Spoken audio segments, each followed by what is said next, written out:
Effectivement, le taux de pauvreté reste très élevé. Les situations de personnes en situation de précarité énergétique qui n'arrivent pas à se chauffer, ceux qui ont perdu leur emploi, même s'il y a eu une reprise de l'emploi, pour beaucoup, c'est l'inquiétude qui domine en fait. C'est vraiment ceux qui étaient déjà pauvres s'enfoncent un peu plus.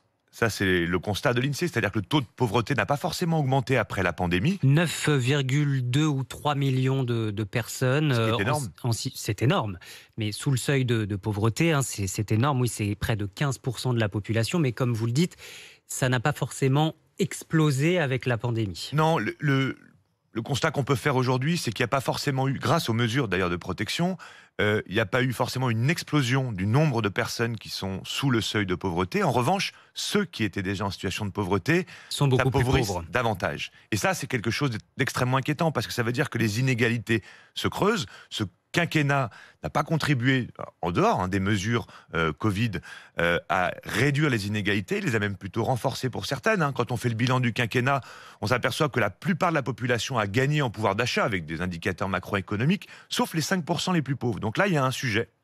Et puis, beaucoup d'incertitudes. C'est ça qu'on relève, nous, dans les personnes auxquelles on vient en aide à la Fondation Abbé Pierre. On va faire le bilan, oui, de ce quinquennat et de cette année. Mais juste dernière question, quand vous dites inquiétude, est-ce que parmi les personnes que vous recueillez, dont vous vous occupez, avec lesquelles vous discutez quotidiennement, il y a aussi cette inquiétude et cette peur, cette angoisse d'un nouveau déclassement pour 2022 et pour les années après?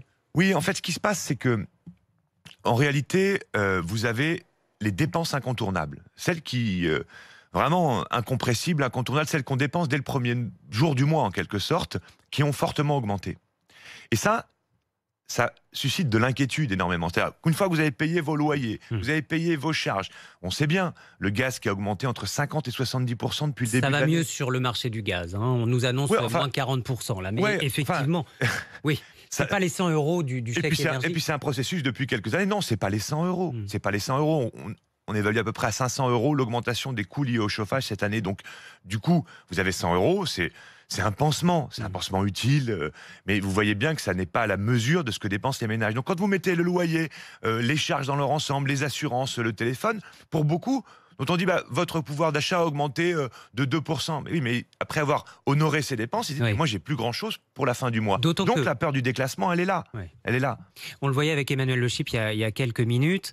On nous annonce une année inflationniste, plus de 4% dans les supermarchés l'année prochaine. Et ce sont encore les plus modestes qui vont le subir de plein fouet, parce que quand on regarde l'évolution des prix que les Français achètent réellement, c'est-à-dire pas tous les produits, mais ceux Ouais, qu'on ouais. met réellement dans le caddie, les prix qui ont le plus augmenté cette année, eh bien, ce sont les produits de premier prix. Les pâtes premier prix, par exemple.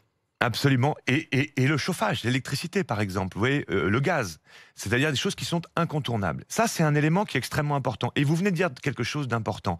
Quand vous avez un gros salaire, une augmentation même de 50% du gaz, en fait, ça ne fait pas grand-chose, ça n'a Presque pas un un effet dollar. considérable. Par contre, quand vous comptez les euros et que le mois se joue à 20, 30, 40, 50 euros, des augmentations de ce type, sur les pâtes comme sur le chauffage, ont un impact considérable. Et produit cet effet, cette sensation de pauvreté et d'inquiétude sur comment je vais réussir à m'en sortir. Alors,